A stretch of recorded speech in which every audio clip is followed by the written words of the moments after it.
మన రక్షకుడును ప్రాణమోచకుడైన యేసుక్రీస్తు ప్రభుల వారి యొక్క ఉన్నతమైన నామంలో చేయవలసిన మీ అందరికీ నా నిండు శుభాభివందనాలు. అందరు ఎలా ఉన్నారు? బాగున్నారండి? సంతోషం. దేవుని మహాకృప వల్ల భయంకరమైన ఎండలున్న మన కుటుంబాలు మాత్రం ఎటువంటి అనారోగ్యాలకు కానీ ఎటువంటి ఇబ్బందులకు కానీ గురి కాకుండా మన ఇంటికి స్లాబ్లు ఉన్నప్పటికీ దేవుని రెక్కల కింద మనము మన కుటుంబాలని సంరక్షంగా సంతోషంగా సుఖంగా ఉన్నాం. అవునా?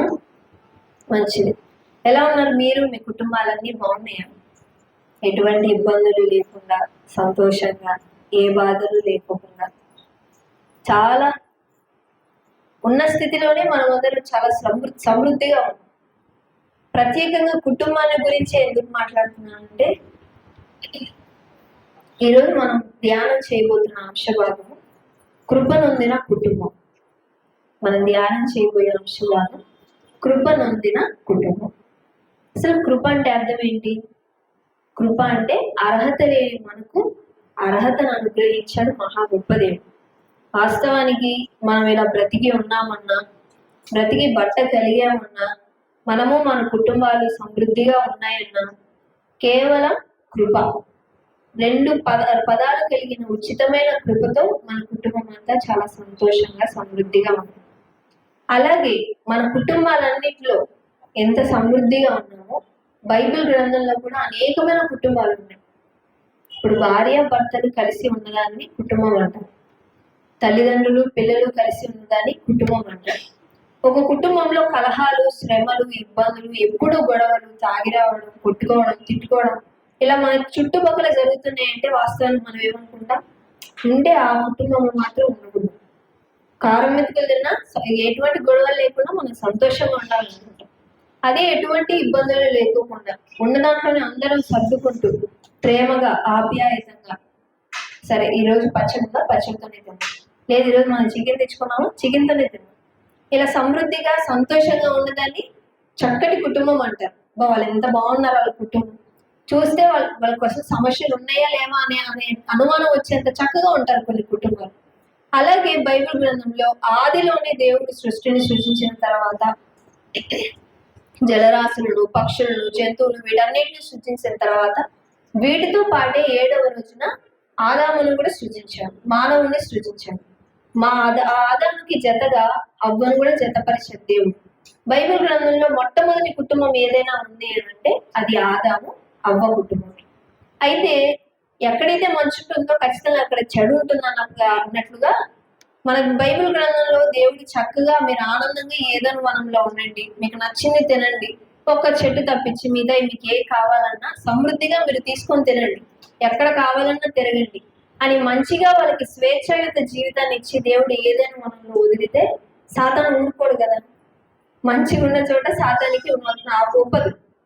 కాబట్టి సర్ప రూపంలో వచ్చి వాళ్ళకున్న మంచి పేరును, మంచి ఆప్యాయతను కలిగిన కుటుంబాన్ని విడగొట్టాడు. ఎలా అంటే కలహాలు రేపాడు. మీరు ఆ పండు తినొద్దని దేవుడు చెప్పాడా? ఒకవేళ ఆ పండు తిన్నారనుకో మీరు దేవుడు అంతటి గొప్పవాళ్ళు అవుతారు, దేవుడితో పాటు సమానంగా ఉంటారు. మిమ్మల్ని అలా చేయడం దేవుడికి ఇష్టం లేదు కాబట్టి ఆ పండు తినొద్దు అన్నాడు. కావాలంటే తిని చూడు, నువ్వు తిన్నావంటే ఖచ్చితంగా నీకు తెలుస్తుంది నువ్వు దేవుడు అంత వాడివి అయిపోతావని అవ్వ చెవులో చెప్పింది సర్పం. చెప్పిన వెంటనే అవ్వ కూడా ఏం ఆలోచించారు వెనుక ముందు, అరే నాకంటే ముందు ఆదాం ఉన్నాడు ఈ అడుగులో, ఒకవేళ తినాలంటే ఆదాం చెప్తాడు కదా అని కనీసం పోయి ఆదామును అడగకుండా వెళ్ళి పండు తినేసి, పండు తను తినింది కాకుండా ఆదాము కూడా వచ్చి ఇదిగో ఈ పండు తిను అని ఇచ్చిన వెంటనే ఆదాము కూడా ఆలోచించలా, అరే దేవుడు నాతో చెప్పలేదు కదా ఈ పండు తినమని, మిగతా అన్ని చెప్పాడు కానీ ఈ పండు ఒకటే తినద్దు అన్నాడు కదా అని ఆలోచన ఆ సమయంలో రాలా. అవ్వ ఇవ్వగానే తినేశాడు.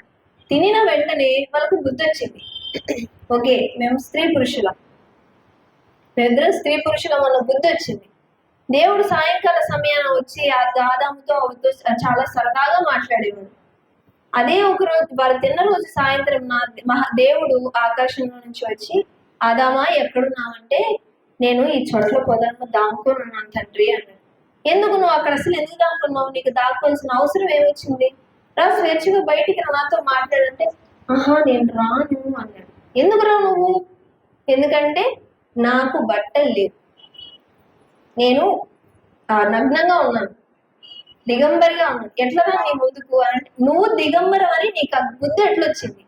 ఇదిగో నువ్వు ఇచ్చావే ఈ అవ్వ పండించింది నేను తిన్నాను, అందుకే నాకు బుద్ధి వచ్చింది. సరే ఆదాము, ఏదైతే అదైందిలే సరే అని చెప్పి వాళ్ళవి కప్పుకోవడానికి ఆకులతో చక్కగా వస్త్రాలు రెడీ చేసి ఇచ్చాడు. మొట్టమొదటిగా పాపం ఎక్కడ జరిగిందంటే ఏదైనా వనంలో జరిగింది. అక్కడి నుంచి ఆ కుటుంబాన్ని దేవుడు బయటికి వెలివేశాడు. మొట్టమొదటిగా ఆదాము అవ్వని ఎలా అయితే సాతాను అపవాది క్రియల చేత వారిని చెనగొట్టాడో, తదుపరి వారి సంతానమైన కయ్యను హేబెలు విషయంలో కూడా అపవాది అలాగే చేశాడు. చక్కగా ఒకరు పొలం చూసుకుంటున్నారు, ఒకరు గొడ్లను ఎడ్లను కాచుకుంటున్నారు. అయితే వీళ్ళల్లో అన్నదమ్ములకి మధ్యనే భేదాభిప్రాయాలు పుట్టించాడు అపవాది. అరే, నాకన్నా నా తమ్ముడు మంచిగా లేత దూడను తెచ్చి దేవుడికి బహుమానంగా ఇచ్చేశాడే, అంటే నాకంటే నాకు రావాల్సిన దీవెనలను నా తమ్ముడు కొట్టేస్తాడన్న అసూయతనలు అపవాది పుట్టించాడు.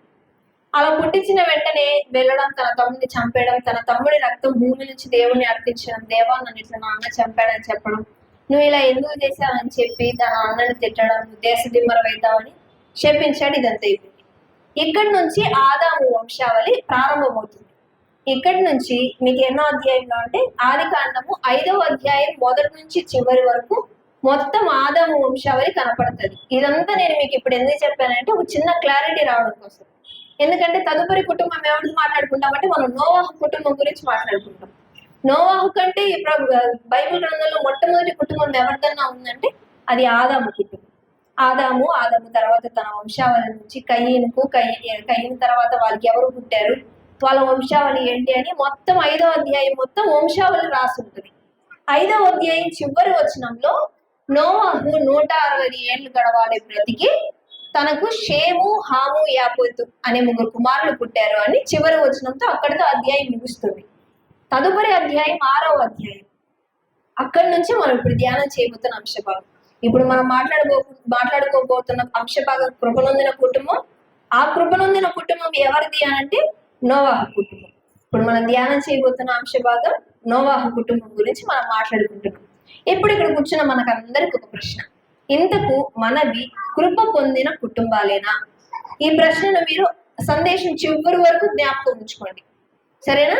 నేను చెప్పే పాయింట్ నోట్ చేసుకోండి, గుర్తుపెట్టుకోండి. దాంతో పాటు ఇంతకు మన కుటుంబాలు కృపనొందుందా లేదా, మనది ఆశీర్వాదం కలిగిన కుటుంబమా కాదా, దేవుని కృపలో మన కుటుంబాలు ఉన్నాయా, మన బిడ్డల కుటుంబాలు ఉన్నాయా, మన బంధుమిత్రాదుల కుటుంబాలు ఉన్నాయా, సరే అంత దూరం ఎందుకు, మన కుటుంబాలే కృపను పొందాయా లేదా అనేది ఆలోచించుకుంటా ఒక్కొక్క పాయింట్ ని మనం మాట్లాడుకుంటూ ముందుకు వెళ్తాం, సరేనా? మొట్టమొదటిగా మీకు ఒక వాక్యాన్ని చూపించి నేను తదుపరి ముందుకు వెళ్తాను. ఆదికాండము 6వ అధ్యాయము 9వ వచనం దేవుని వాక్యము చదువుకున్నాం. ఆదికాండము 6వ అధ్యాయము 9వ వచనం నేను చదువుతున్నాను, చూడండి. నోవాహు వంశావళి ఇదే. నోవాహు నీతిపరుడును తన తరములో నిందారహితుడునై ఉండను. అక్కడి వరకు చాలు. నోవాహు నీతిపరుడును తన తరములో నిందారహితుడునై ఉండను. నీతి అంటే మనకు అర్థం అవ్వడానికి ఒక పదంలో చెప్పాలంటే నిజాయితీగా ఉండడం. నిజాయితీగా ఉండడం. మనం ఏదైనా వ్యాపారం తలపెట్టాం అనుకోండి, లేదా ఏదైనా ఉద్యోగానికి వెళ్తున్నాం, ఏదైనా మన పనిబాట్లలో ముందుకు వెళ్తున్నాం, అక్కడ మనం ఎలా ఉండాలనుకుంటామంటే నిజాయితీగా ఉండాలనుకుంటాం. అలా నిజాయితీగా చేసే వాళ్ళని కూడా పని పెట్టుకున్న మన అధికారులు ఇష్టపడతారు. అరే, వీళ్ళు కరెక్ట్ గా నిజాయితీగా పనిచేస్తున్నారా, వీళ్ళు ఏది చెప్పినా ఏ డబ్బులు ఇచ్చినా కూడా చక్కగా వీళ్ళ పనిని వాళ్ళకు తగ్గట్టుగా వాళ్ళు నిర్వర్తిస్తారు అన్న విధంగా ఉంటారన్నమాట. మనకు నీతిపరుడు అనే ఒక్క మాటలో అర్థం అవ్వాలంటే నిజాయితీ పరుడు. అప్పుడున్న దినాలలో నోవాహు చాలా నీతిపరుడు, నిందారహితుడు. దేవునికి ఎంత ఇష్టకరంగా ఉన్నాడంటే నోవాహే కాదు, తన కుటుంబాన్ని కూడా ఆ రీతిగా మలుచుకున్నాడు. మీరు రోమా గ్రంథంలో చూస్తే అపోజిట్ పౌలు రోమీలకు రాసిన పత్రిక 4వ అధ్యాయం 3వ వచనంలో సేమ్ ఇదే నీతి గురించే అబ్రహామును కూడా ఉద్దేశించి మాట్లాడతాడు. చూడండి ఒకసారి. రోమీలకు రాసిన పత్రిక 4వ అధ్యాయము 3వ వచనం నేను చదువుతున్నాను, చూడండి. Page number 135. రోమీలకు రాసిన పత్రిక 4వ అధ్యాయము 3వ వచనం. లేఖనం ఏమి చెప్పుచున్నది? అబ్రహాము దేవుని నమ్మెను, అది అతనికి నీతిగా ఎంచబడింది. నేటి దినకాలంలో విశ్వాసులుగా పిలువబడుతున్న వారికి చాలా మంది అనీతిగా బ్రతుకుతున్నారు. నీతిగా బ్రతకట్ల, నిజాయితీగా బ్రతకట్ల. ప్రార్థనకు వస్తున్నాం, కూర్చుంటున్నాం, సేవకుడు చెప్తున్న మాటలు వింటున్నాం, కానీ నిజాయితీ లేదు మన జీవితాల్లో. నీతికి పర్యాయ పదం ఒక్క విషయంలో చెప్పాలంటే నిజాయితీ అని చెప్తున్నాను. ఇంకా దానికి చాలా పర్యాయ పదాలు ఉన్నాయి, కానీ మనందరికీ అర్థం అవ్వడానికి నిజాయితీ అని చెప్తున్నాను. విశ్వాసులుగా పిలువబడుతున్నా, మనకు సంఘ సభ్యత్వం ఉన్నా, మనలో ఎవ్వరికీ నీతి లేదు. ఇంక్లూడ్ మీ, నాతో సహా మన ఎవ్వరికీ నీతి లేదు. అలా నీతి లేని మనల్ని ఆయన స్వరక్తంతో కడిగి కొన్నాడు మనల్ని దేవుడు. సెలవులో మన కొరకు మరణించి తిరిగి లేచి ఆయన మన కొరకు సెలవులో కాచిన రక్తం ద్వారా మనల్ని కొన్నాడు. ఆయన కొన్న మనము ఇది వరకు పాత జీవితంలో దేవుడిని ఎరగక ముందు మనం ఎలా బ్రతికినా అది ఓకే, అది వదిలేయాలి. మనం ఒక్కసారి దేవుని మన స్వరక్షకుడిగా అంగీకరించి పాప క్షమాపణ పొంది బాప్తిజం పొంది దేవుని పాదాల చెంతకి చేరి ప్రతి ఆదివారం ఆరాధనకు అటెండ్ అవుతూ మనం రొట్టెలో చేయి వేస్తూ ఇన్ని చేస్తున్న మనం నీతి లేకుండా జీవిస్తే వ్యర్థం, అది వేస్ట్. మనమే కాదు, మనతో పాటు ఇంటికి యజమానుడు భర్త అయినప్పుడు భర్తను చూసి భార్య, భార్యను చూసి పిల్లలు, తల్లిదండ్రులు చూసి పిల్లలు, మొత్తం ఆ కుటుంబం అంతా ఒక అండర్స్టాండింగ్ లో ఉందంటే కనుక ఓకే, వీళ్ళది నీతి గల కుటుంబం, నిజాయితీ, వీళ్ళు ఎప్పుడు తప్పు చేయరు. ఒకవేళ మన మీద నింద వేసినా కూడా ఇంకొకరు వచ్చి మన గురించి సాక్ష్యం చెప్తారు, వాళ్ళు దేవుణ్ణి నమ్ముకున్నారు, అలా అట్లా చేయరు, మేము నమ్మం అట్లా అని మన తరపున నలుగురు సాక్ష్యం మాట్లాడతారు. ఎప్పుడు దేవుని మనం నమ్మి నిజాయితీగా జీవిస్తున్నప్పుడు మన గురించి ఇతరులు సాక్ష్యం ఇస్తారు. కానీ మనం నీతిగా జీవించుకోకపోకుండా అనీతిగా జీవిస్తూ మన గురించి 10 సాక్ష్యం చెప్పాలంటే ఎవరు చెప్తారు? ఎవరు చెప్పరు. అంతెందుకు ఒక్కోసారి మన బిడ్డలే చెప్పరు మనం చక్కగా జీవించకపోతే. ఎందుకంటే వాళ్ళు పసితనం నుంచి మనం చూస్తూ పెరుగుతూ అంటారు, ఓకే మా నాన్న ఇట్లా హెయిర్ స్టైల్ వేసుకున్నాడా, మా నాన్నతోనే వేసుకోవాలి, మా నాన్న చక్కగా ప్యాంటు షర్ట్ వేసుకున్నాడా, మా అమ్మ చక్కగా చీర కట్టుకుందా, నేను కూడా అట్లే కట్టుకున్నాను. ఒకవేళ అమ్మ నాన్నలు ఇటు వరకు బట్టలు వేసుకొని ఇక్కడి వరకు షార్ట్లు వేసుకొని పిల్లల ముందు అటు తిరుగుతున్నారు అనుకో, వాళ్ళు కూడా ఏదైపోతే అట్లే తిరుగుతారు. ఏం తప్పే ఉంది? మా నాన్నే తిరుగుతున్నాడే, మా అమ్మే తిరుగుతుంది, నేను తిరిగితే తప్పే ఉంది అన్న ఆలోచనలు వాళ్ళకు వస్తాయి. తల్లిదండ్రులుగా మాదిరికరంగా మనం ఉండాలి, నీతిగా మనం బ్రతకాలి. మనం నీతిగా బ్రతికినప్పుడు తదుపరి మన పిల్లలు కూడా నీతిగా బ్రతుకుతారు. ఈ నోవాహు విషయంలో కూడా నీతిపరులను నిందారహితుడిగా జీవించాడు బ్రతికినంత కాలం. అందుకే జలప్రలయం వచ్చినప్పుడు సర్వం లోకమంతా నాశనమైంది, ఒక్క నోవాహు కుటుంబం తప్ప. నోవాహు భార్య, తన 3 కుమారులు, 3 కోడలు, ఈ మొత్తం 8 మంది ఓడలో సురక్షితంగా ఉన్నారు. ఎందుకు? మొట్టమొదటిగా వాళ్ళు నీతిగా జీవించారు, నీతిగా ఉన్నారు. అట్లే మీరు నోవాహు తర్వాత తదుపరి కుటుంబమైన అబ్రహాం కుటుంబాన్ని కూడా చూస్తే, అబ్రహాం మనందరికీ తెలిసిన విషయమే, విగ్రహాలు తయారు చేస్తున్నారు. ఈ విగ్రహాలు నాతో ఎప్పుడు మాట్లాడలేదు, వీళ్ళు దేవుడు అని మొక్కుతున్నారు కానీ నాతో ఎప్పుడు మాట్లాడలేదు. నిజమైన దేవుడు ఖచ్చితంగా మాట్లాడతాడు. ఆ దేవుడు నాతో మాట్లాడుతాను విశ్వాసంతో ఉన్నందుకు దేవుడిని నమ్మాడు. ఉన్నాడు దేవుడు, సృష్టికర్త ఒకరు ఉన్నారు, కానీ ఇవి కాదు, ఒక సృష్టికర్త ఉన్నాడు, ఆయన నేను నమ్ముతున్నానండి దృఢ విశ్వాసంతో ఉన్నందుకు దేవుడు తాను కనపరుచుకున్నాడు అబ్రహాంకి. అబ్రహామా, నువ్వు ఎవరినైతే నిజమైన దేవుడు అని వెతుకుతున్నావో ఆ దేవుడు నేనే ఆ దేవుడు అని. అక్కడి నుంచి వారి బంధం స్టార్ట్ అయ్యి నిరంతరం దేవుడితో నడిచాడు. తను బ్రతుకు దినాలన్నీ దేవుడితో నడిచాడు. తను చనిపోయే వరకు 90 సంవత్సరాల వరకు తన గర్భఫలం లేదు. ఎప్పుడూ తను నిరాశ పడలా, అయ్యో నా గర్భఫలం లేదే, నేను దేవుణ్ణి నమ్ముకున్నాను, నేను నిజమైన దేవుడే కదా. నేటి దినకాలంలో ఈ రోజు మనం ప్రార్థనకు వచ్చామనుకోండి, రేపటికంతా అద్భుతం జరిగిపోవాలంతే. ఈ రోజు అప్పులు ఉన్నాయా, 1,50,000 అప్పు ఉంటే రేపు పొద్దునకి 1,50,000 అప్పు క్లియర్ అంతే, మెలేసి తిరగచ్చు ఊర్లో. అట్లా ఆలోచిస్తున్నారు ఇప్పుడున్న విశ్వాసులు. కానీ అబ్రహాం ఓపిక, ఓర్పు మనందరం మన జీవితాలకు అదొక ఆదర్శం. అబ్రహాం ఓపిక పట్టినట్లు నేటి దినాలు ఏ ఒక్కరు ఓపిక పట్టట్ల. జస్ట్ ఒక 15 నిమిషాల ముందు మనం ఆరాధన కూర్చున్నప్పుడు ఒక సహోదరి నాకు మెసేజ్ చేసింది. నేను ఈరోజు ఒక వాక్యాన్ని కోడ్ చేస్తా, స్టేటస్ పెట్టాను. దాంట్లో దుఃఖపడు వారిని ఆయన చూచుచున్నాడు అని పెట్టాను వాక్యం. అది సేవకుల్ని నేను ఒక స్టేటస్ పెట్టాను. అది చూసి ఆమె ఇప్పుడు నాకు స్టేటస్ చూసి మెసేజ్ చేసింది, మరి ఆయన ఎందుకు సిస్టర్ నన్ను మర్చిపోయాడు? ఆయన ఎప్పుడు మర్చిపోలే మనల్ని. దేవుడు మర్చిపోతాడా? ఇశ్రాయేలును కాపాడువాడు కునుకడు నిదురపోడు. నిరంతరమైన కనురెప్పలు మనల్ని కాచి కాపాడుతున్నాడే, అలాంటి వాళ్ళు మర్చిపోతారా? లాస్ట్ గా కన్న తల్లి కూడా మర్చిపోతుంది. గాఢ నిద్రలో పోయిందంటే తన పక్కన పసిబిడ్డ ఉన్నాడా లేడా అని కూడా అంత జ్ఞానం ఉండదు. అప్పుడు ఆ నిద్రలో కనిపించదు. లేచిన తర్వాత అప్పుడు గుర్తొస్తుంది, అరే నా పక్కన బిడ్డ ఉండాలి. ఏది తల్లిదండ్రులైనా నిద్రలో మర్చిపోతారేమో, కానీ మన దేవుడు మర్చిపోయే దేవుడు కాదు. అలాంటిది ఆమె అట్లా మెసేజ్ పెట్టేసరికి నాకు నవ్వు వచ్చింది. వాస్తవానికి దేవుడు మనల్ని మర్చిపోలా, మనమే దేవుణ్ణి మర్చిపోతున్నాం. మనమే దేవునికి సమయాన్ని ఇవ్వట్లా. ఇప్పుడు వచ్చాము, ఆరాధనలో కూర్చున్నాం, వెంటనే మనకు అద్భుతాలు జరగాలంటే ఎక్కడ జరుగుతాయి? చాలా సార్లు సేవకులు మనతో చెప్తూ వచ్చారు, మనం ప్రార్థన చేసినప్పుడు 3 రకాలుగా జవాబులు వస్తాయి. మనం ప్రార్థన చేసామా, వెంటనే ఈ రోజా రేపా వితిన్ సెకండ్స్ లో జరిగిపోతుంది కార్యం. నేను ప్రలాన్ని కావాలనుకుంటున్నాను తండ్రి అని దేవుని దగ్గర మొరపెట్టినప్పుడు, ఓకే నువ్వు ఇది కావాలనుకున్నావు కదా, ఇస్తున్నాను నీకు, వెంటనే సమాధానం వస్తుంది. లేదు ఇంకా నేను ఒక 2 నెలల నుంచి ప్రార్థన చేస్తున్నాను, నేను ఒక గృహం కట్టుకోవాలనుకుంటున్నాను తండ్రి, నా గృహానికి సహాయం చేయండి, ఒక చక్క స్థలాన్ని దయచేయండి. ఇప్పుడు మనం మందిరం కోసమే స్థలం కోసం ప్రార్థన చేస్తున్నాం. దాదాపు దగ్గర మనం 8 నెలల నుంచి ప్రార్థన చేస్తున్నాం. ఇప్పటికీ ఇంకా మనకు సమాధానం అంటే దేవుడు మనం మర్చిపోయాడా? లేదు కదా. వెయిట్, ఉండండి, మీకోసం నేను మంచిదే ఇస్తా, ఆలస్యమైన మీరు తొందరపడద్దు. సరే ప్రభు, మేము మీ చిత్తానికి లోబడతాను. ఆలస్యమైనా సరే, మా కుటుంబంలో కార్యాలైనా వ్యక్తిగత దీవెనలైనా ఏవైనా సరే మేము వెయిట్ చేస్తాం. సరే నువ్వు ఇన్ని రోజులు ఆగావు కదా, తీసుకో, నీకు కావాల్సిన దీవెన ఇదే అని ఇచ్చేస్తారు ఆయన. లేదు, 1 సంవత్సరం నుంచి మొరపెడతాను, నా భర్త తాగుబోతు, తాగుడు మానేయాలని సంవత్సరం నుంచి ప్రార్థన చేస్తుంది లలితమ్మ. అనుకున్నాం జానయ్య తాగుబోతు, సంవత్సరం నుంచి ప్రార్థన చేస్తున్నాడు, తాగుడు మానల అంటే దేవుడు మర్చిపోయినట్లా? లేదు, ఇప్పుడు నువ్వు ప్రార్థన చేస్తున్నావు, నీ ప్రార్థన దేవుడు వింటున్నాడు. అయ్యో లలితమ్మ ఎంత కన్నీరు కారుస్తుంది, నా బిడ్డ ఎంత వేదన పడుతుంది. కానీ ఏం చేద్దాం, మారినా సరే ఆ బిడ్డ ప్రవర్తన మారదు.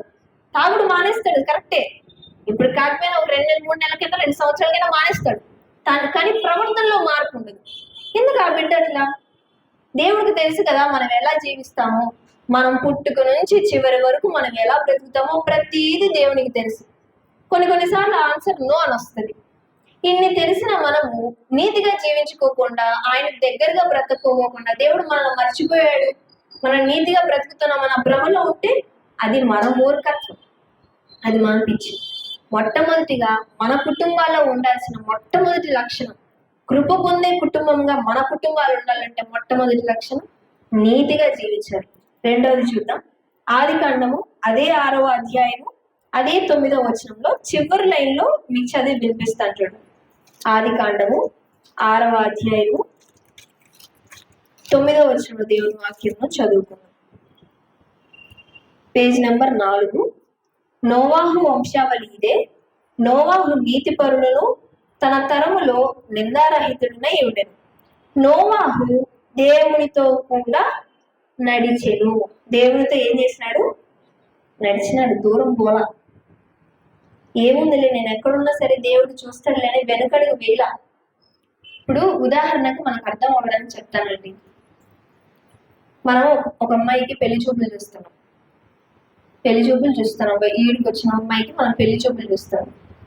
ఒక్కొక్క సంబంధాలు వస్తున్నాయి, చాలా మంది ఫోటోలు చూపిస్తాం, అందులో ఒక అబ్బాయి నచ్చుతాడు. ఇప్పుడు ఈ అమ్మాయికి అబ్బాయి నచ్చాడు, నాకు సేవకుడు నచ్చాడు అనుకోండి, నాకే సంబంధాలు ఇస్తున్నారు అర్థం అవ్వడానికి. సంబంధాలు జరుగుతున్నాయి. ఒక స్త్రీకి ఒక పురుషుడు నచ్చాలంటే అవతల పురుషుని కూడా అడుగుతాం, నీకు సమ్మతమేనా అని. ఓకే నాకు కూడా సమ్మతమే అని అవతల పురుషుడు కూడా చెప్పినప్పుడు, ఇద్దరు కలిసి జతపడినప్పుడే మరి ప్రయాణం స్టార్ట్ అవుతుంది. అంతేగాని నాకు ఇష్టం లేకపోకుండా అవతలానికి ఇష్టం ఉండి ప్రయాణం సాగాలంటే ఎలా సాగుతుంది? సాగదు. మొత్తం ఇదే మాటనే ఇద్దరు జతపడి నడవడానికి ఎవరి సమ్మతి ఉండాలో మనకు ఆమోసు గ్రంథంలో క్లియర్ గా చెప్తారు చూడండి. ఆమోసు గ్రంథము 3వ అధ్యాయము 3వ వచనం దేవుని వాక్యంలో చదువుకున్నాం. ఆమోసు పేజ్ నెంబర్ కూడా చెప్తాను మీకు. ఆమోసు 3వ అధ్యాయము 3వ వచనం, 756 పేజ్ నెంబర్. ఆమోసు గ్రంథము 3వ అధ్యాయము 3వ వచనం. సమ్మతింపకుండా ఇద్దరు కూడి నడతురా. అక్కడి వరకు ఆగిపోండి, అక్కడ మీకు క్వశ్చన్ మార్క్ ఉంటుంది. సమ్మతింపకుండా ఇద్దరు కూడి నడుతురా. ఇద్దరికి సమ్మతం లేకోకుండా నడుస్తారా? నడవలేరు కదా. ఇప్పుడు నేను చెప్పిన దానికి మీ క్లారిటీ వచ్చిందా? ఇద్దరు సమ్మతం కలిగి ఎలా నడవాలని సమ్మతించినప్పుడే ఇద్దరికి, ఒక ఫ్రెండ్స్ అయినా సరే, క్లాస్మేట్స్ అయినా సరే, ఇద్దరు క్లాస్మేట్స్కి అయినా సరే మంచి ఫ్రెండ్షిప్ బాండింగ్ రావాలంటే వాళ్ళిద్దరి మధ్య ఒక అండర్స్టాండింగ్ ఉండాలి. సేమ్ నోవాహు జీవితంలో కూడా చక్కటి అండర్స్టాండింగ్ ఉంది దేవునితో మాట్లాడడం అవ్వచ్చు, ప్రార్థన చేయడం విషయంలో అవ్వచ్చు, తన ఆధ్యాత్మిక విషయంలో అవ్వచ్చు, ప్రతి విషయంలో తను దేవునితో సమ్మతించాడు. సమ్మతించి నడిచినందుకు జలప్రళయం నుంచి తప్పించబడ్డాడు. సరే, మీకు అప్పటి కాలంలో జలప్రళయం వచ్చింది కదా, ఇప్పుడు ఏం జలప్రళయం ఉంది అన్న ఆలోచన మీకు వచ్చిందా చిపాటి? ఇప్పుడు ఏం జలప్రళయాలు ఉన్నాయి? ఏమి లేదు. ఇంకొద్ది రోజుల్లో దేవుడు రెండో రాకడ వచ్చేస్తుంది. ఇప్పటికీ అనేకమైన సూచనలు ఉన్నాయి, అనేకమైన చోట్ల ఆయా క్రియలు జరుగుతున్నాయి, సూచక క్రియలు. మన లేఖన గ్రంథాల్లో ఏవైతే రాయబడి ఉన్నాయో అవే జరుగుతున్నాయి ఈ భూమి మీద కూడా. కొన్ని దేశాలు నాశనం అవ్వడం, కొన్ని చోట్ల రక్తంగా సముద్రం మారడం, కొన్ని చోట్ల భూకంపాలు రావడం, కొన్ని చోట్ల ఆకాశంలో వింతలు జరగడం, ఇవన్నీ ప్రకటన గ్రంథంలో 1వ అధ్యాయం నుంచి చివరి వరకు క్షుణ్ణంగా రాసి పెట్టాడు దేవుడు. ఇది జరుగుతుంది నేను వచ్చేటప్పుడు, కానీ నేను ఎప్పుడు వస్తానో తెలియదని రాసి పెట్టాడు. ఇప్పుడున్న ఈ రెండవ రాకడలో కూడా మనమందరం దేవుని ఉగ్రత నుంచి తప్పించబడాలి అని అంటే దేవునితో నడవాలి. మన విశ్వాస జీవితంలో దేవునితో మనం ముందు కొనసాగాలి. ప్రార్థనా జీవితంలో అవ్వచ్చు, వాక్య పఠనంలో అవ్వచ్చు, మన కుటుంబంతో అవ్వచ్చు, సేవకులతో మన మన మన బాధలు కానీ ఇబ్బందులు కానీ చెప్పుకుంటున్నప్పుడు, దేవా ఇది నా సమస్య అని మనం చెప్పుకుంటున్నప్పుడు, ప్రతి విషయంలో కూడా దేవునితో కలిసి నడవాలి. దేవునితో నడవకోకుండా ప్రార్థనకు వచ్చాము, ప్రార్థన చేసుకున్నాము, దేవా ఇది నా సమస్య అని చెప్పాము, వెంటనే ఈ గడప దాటిన వెంటనే మళ్ళీ లోకంలో కలిసిపోయాము అంటే వేస్ట్. అది దేవునితో మనం నడిచినట్లు కాదు, ప్రార్థనకు వస్తున్నట్లు కాదు. మనం ప్రార్థనకు వచ్చినా కూడా దానికి ఫలితం ఉండదు, మన కుటుంబాలు అభివృద్ధిలోకి రావు. ఇక్కడ ఇంకో విషయం మీరు గమనించాల్సింది ఏంటంటే, నోవాహే కాదు, నోవాహు భార్య, తన కుమారులు, కుమార్తెలు అందరూ దేవునితో నడిచారు. వారందరిలో ఐక్యత ఉంది కాబట్టే ఆ జలప్రళయం నుంచి వారు తప్పించబడ్డారు. లేకపోతే నోవాహు ఒక్కడే రక్షించబడేవాడు, తన భార్య గాని, బిడ్డలు గాని, కోడలు గాని ఎవరూ రక్షించబడేవాళ్ళు కాదు. నోవాహు విషయంలో మొట్టమొదటిగా నీతిపరుడుగా ఉన్నాడు, నిందారహితుడుగా ఉన్నాడు. రెండవదిగా దేవునితో నడిచాడు. మూడవ విషయం కూడా చూద్దాం. ద్వితీయోపదేశ కాండము 6వ అధ్యాయము 4 నుంచి 9 వచ్చిన దేవుని వాక్యంను చదువుకుందాం. ద్వితీయోపదేశ కాండము 6వ అధ్యాయం, మీకు నేను పేజ్ నెంబర్ చెప్తాను. 6వ అధ్యాయము 151 పేజ్ నెంబర్. 6వ అధ్యాయము 4 నుంచి 9 వచనాలు నేను చదువుతున్నాను, వినండి. ఇశ్రాయేలు వినుము. సరే, అప్పుడు ఇశ్రాయేలు, ఇప్పుడు నా సంగమా వినుము. మన దేవుడైన యెహోవా అద్వితీయుడగు యెహోవా. నీ పూర్ణ హృదయముతోనూ, పూర్ణ ఆత్మతోనూ, పూర్ణ శక్తితోనూ నీ దేవుడైన యెహోవాను ప్రేమింపవలెను. నేడు నేను నీకు ఆజ్ఞాపించు ఈ మాటలు నీ హృదయంలో ఉండవలను. ఏ మాటలు? దేవుని లేఖనాలు. నీవు నీ కుమారులకు వాటిని అభ్యసింపజేసి, నీ ఇంట కూర్చున్నప్పుడు, త్రోవను నడుచున్నప్పుడు, పండుకొనున్నప్పుడు, లేచినప్పుడు వాటిని గూర్చి మాట్లాడవలెను. సూచనగా వాటిని నీ చేతికి కట్టుకొనవలెను. ఈ వాక్యాన్ని నోవాహు తన జీవితంలో పాటించాడు.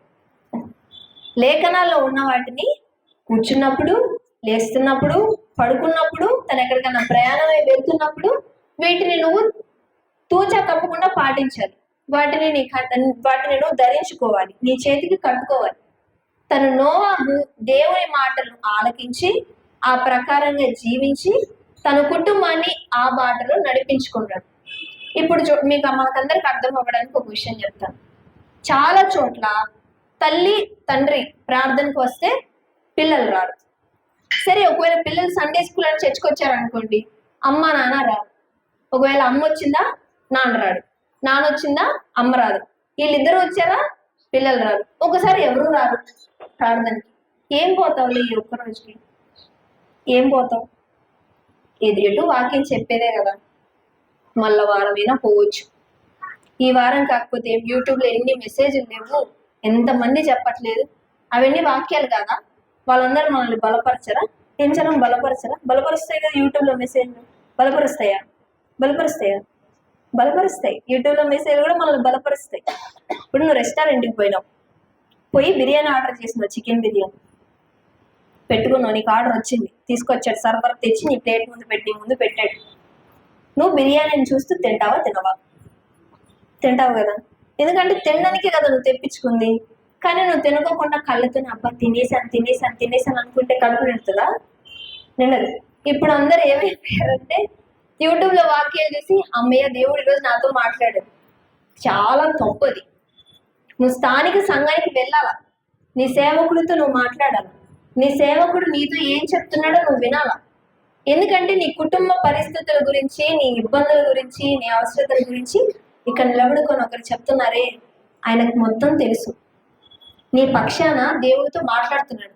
దేవా, పలాని కుటుంబంలో ఈ శ్రమ ఉంది, వాళ్ళు నా కుటుంబం నుంచి విడిపించు అని నీ కోసం ప్రార్థించే వాళ్ళు ఇక్కడ స్థానిక సేవకుడు. ఈ సేవకుని మనం గౌరవించి ఆయన మన కోసం ఏ మాటలు అయితే దేవుని పక్షాన్ని నిలబడి మాట్లాడుతున్నాడో ఆ మాటలు మనం స్వీకరించాలి. లేదు నేను చర్చికి వెళ్ళాను, ఇంట్లో కూర్చొని యూట్యూబ్లో చూసుకుంటాను మెసేజ్ అంటే మన కుటుంబాలు కూడా అట్లే ఉంటాయి. హాస్పిటల్కి పోకుండా ఇంట్లోనే కూర్చొని నాకు మలేరియా తగ్గుతుందా? తగ్గదు కదా. అంతే ఇది కూడా. హాస్పిటల్కి పోవాలా, హాస్పిటల్కి పోయి చూయించుకోవాలా, మందిరానికి రావాలా, వచ్చి మాటలు వినాలా, దేవుడు నాతో ఏం మాట్లాడుతున్నాడు. ఒక్కటి గుర్తు పెట్టుకు, కఠినంగా మాట్లాడినా ప్రేమగా మాట్లాడినా మనం స్వీకరించాలా. ఎందుకంటే ఇంట్లో తిట్టే హక్కు, కొట్టే హక్కు, ప్రేమించే హక్కు ఒక నాన్నకే ఉంటది. నాన్న కొట్టినాడు అనుకోండి మనల్ని, మనం ఏదో తప్పు చేస్తున్నాం కాబట్టి నాన్న నన్ను కొట్టాడు, దాని నుంచి మనం సరి చేసుకోవాలి. లేదు నువ్వెవరు నన్ను కొట్టడానికి అన్నావంటే కన్న తండ్రి అట్లా అనొచ్చమ్మా అనకూడదు కదా. మందిరానికి రావాలి, ఆయన మాటలు మనం వినాలి.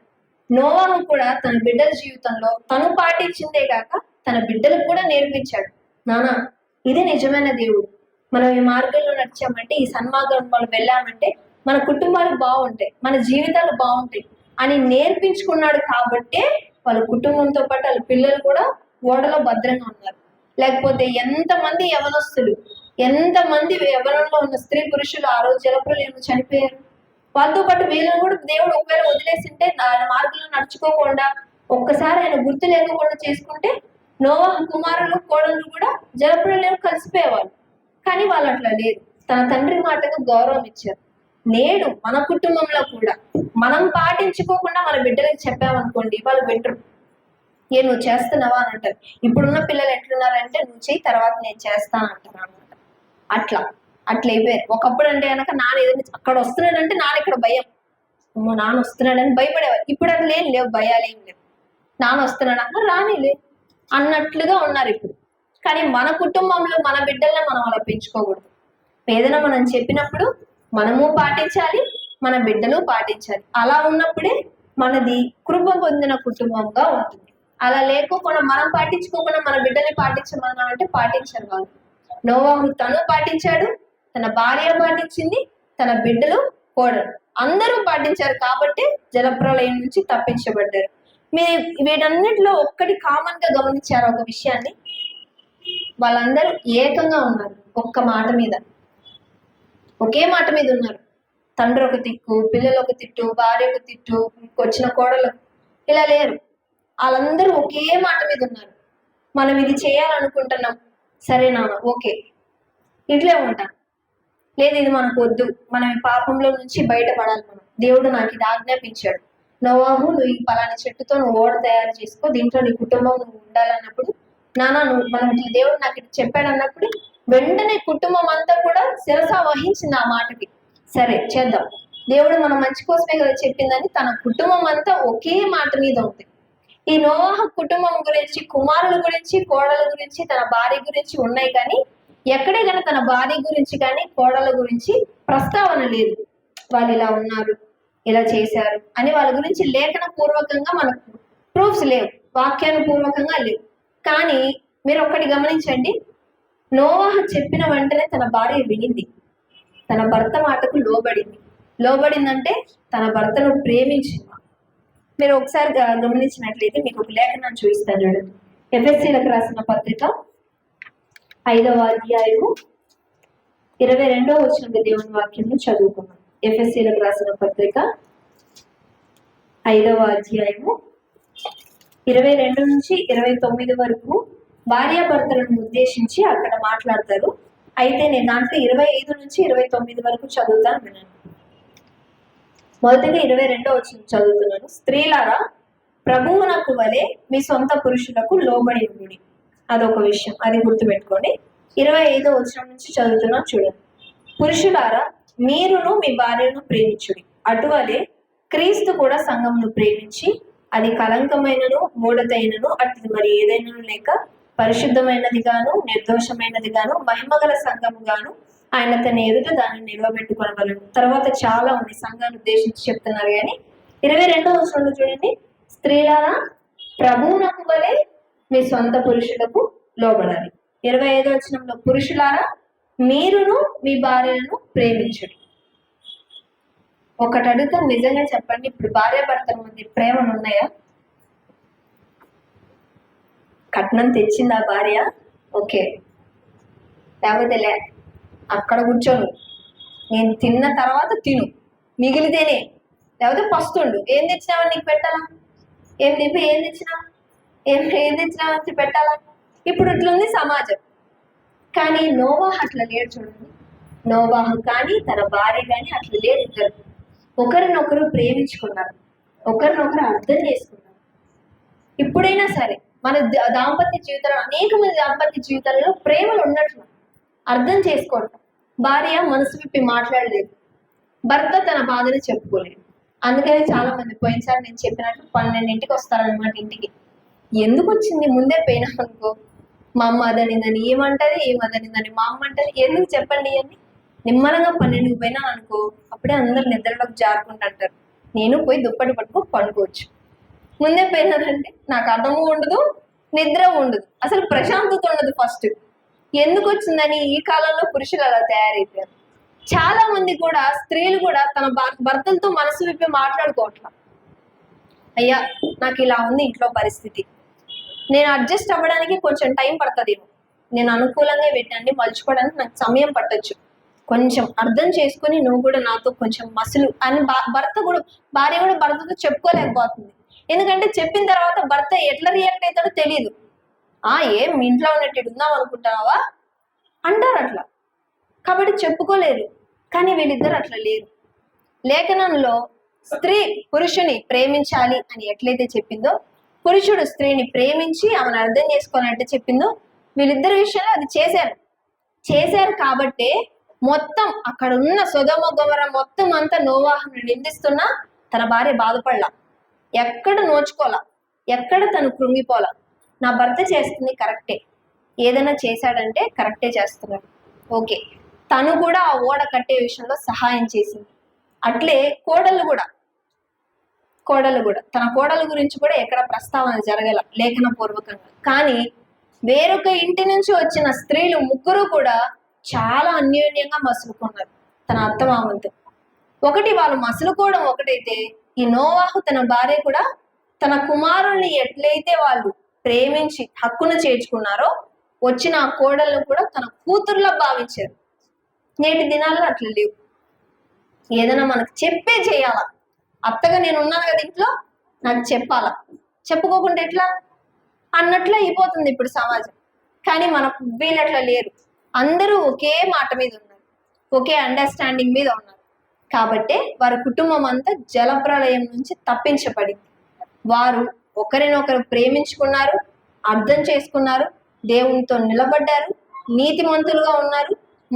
మరి ముఖ్యంగా లేఖనాలలో దేవుడు ఏదైతే చెప్పాడో అట్టి రీతిగా వారి కుటుంబం అంతా పాటించింది. అందుకే వాళ్ళు సంవత్సరం 10 రోజులు సంవత్సరం 10 రోజులు ఒకే ఓడలో ఉన్నారు. సంవత్సరం 10 రోజులు ఒకే రోజు ఒకే ఇంట్లో అందరిని ఉండమనండి. ఒక రోజు, తర్వాత 2 రోజులు, తర్వాత 3 రోజులు, ఇంకా అయిపోయా ఆడికి ఓవర్. ఇంకా ఆడికి నెక్స్ట్ ఒకరికొకరికి మనసులో భేదాభిప్రాయాలు పడతాయి, అట్లా చేస్తున్నారు ఇట్లా చేస్తున్నారు అని. కానీ వీళ్ళు సంవత్సరం 10 రోజులు ఒకే ఓడలో ఒకే మాట మీద దేవుని లేఖనానుసారంగా జీవించారు. ఇటు రీతిగా మన కుటుంబాలు కూడా ఉండాలని దేవుడు ఆకాంక్ష. ఇవన్నీ కలిగి ఉన్నామనుకోండి, ఖచ్చితంగా మన పట్ల కృప ఉంటుంది, ఖచ్చితంగా మన కుటుంబం ఆశీర్వదించబడుతుంది, మనం దీవెన పొందుతాం. మన కుటుంబంలో మనం చూడకపోయినా మన తదుపరి తరం ఖచ్చితంగా దేవుడి దగ్గర నుంచి వచ్చే మేలును పొందుకుంటుంది. ఇప్పుడు మనం కష్టపడేది ఎవరి కోసం? మన పిల్లల కోసం. మనం అనుభవించకపోయినా మన పిల్లలు సుఖంగా ఉండాలని అనుకుంటాం. ఇప్పుడు మనం దేవుని మార్గంలో ఆయన చెప్పిన ఆజ్ఞ ప్రకారంగా నడిచామనుకోండి, ఈ బిడ్డలు నా పట్ల చాలా వినయంతో, విధేయతతో, భయభక్తులతో నా పట్ల జీవించారు, ఖచ్చితంగా వీరి కుటుంబానికి రావాల్సిన మేలుని నేను ఇస్తాను అని దేవుడు సమృద్ధిగా ఇస్తాడు. ఎప్పుడు? మనం దేవునితో నడవాలి, నీతిగా ఉండాలి, నిందారహితులుగా ఉండాలి, ఆయన మాటల్ని ఆలకించాలి, అందరం ఐక్యత కలిగి ఉండాలి. ఇటువన్నీ కలిగి ఉన్నప్పుడే మన కుటుంబం ఖచ్చితంగా కృప పొందుతుంది. అర్హత లేని మన కుటుంబాలలో, మన గృహాలలో దేవుడు మెండైన కృపను నింపుతాడు. అట్టి కృప మనందరి జీవితాల్లో దేవుడు అనుగ్రహించును గాక. తల్లు వంచి కళ్ళు మూసుకున్నట్లయితే ప్రార్థన చేసుకొని ముగించుకుందాం. ప్రార్థించుకుందాం. ప్రేమగల తండ్రి, పరిశుద్ధుడైన దేవ, మీ ఘనమైన నామమునకు లెక్కింపలేని స్తుతులు, స్తోత్రములు చెల్లిస్తున్నాం తండ్రి. నీ లేఖనాలు మాట్లాడినట్లుగా నా దేవ, మా కుటుంబాలు నా తండ్రి ప్రస్తుతం నా సమాజంలో కృప పొందిన కుటుంబములుగా మేము మా కుటుంబాలు ఉండాలంటే నీతిగా జీవించాలని, నీతో నడవాలని, నీతో సమయం గడపాలని, నీ లేఖనాలను ధ్యానించాలని నా తండ్రి మీ వాక్యం చేత మాతో మాట్లాడి మమ్మల్ని దర్శించినందుకు మీకు స్తోత్రములు చెల్లిస్తున్నాం దేవ. మేము మా కుటుంబాలను తండ్రి అట్టి రీతిగా మేము జీవించుటకు, మమ్మల్ని చూసి ఇంకా 10 కుటుంబాలు ప్రభు వారి కుటుంబంలో జీవించాలి అని ప్రభు మా నుంచి మాదిరికరంగా వారు మారేందుకు సహాయం చేయండి. నోవాహు కుటుంబం ఎలా అయితే నా తండ్రి జలప్రళయం నుంచి తప్పించబడిందో, నేటున్న ప్రస్తుత పరిస్థితుల్లో ప్రభు నీ రాకడలో నా తండ్రి నీ ఉగ్రతను తప్పించుకొని ఎత్తబడే గుంపుగా నీతి రాజ్యంలో నేను, మా కుటుంబాలు, మా అందరి కుటుంబాలు ఉండేందుకు సహాయం చేయమని, అటు కృపను మా అందరికీ దయచేయమని యేసుక్రీస్తు నామంలో అడిగి వేడుకుంటున్నాము తండ్రి.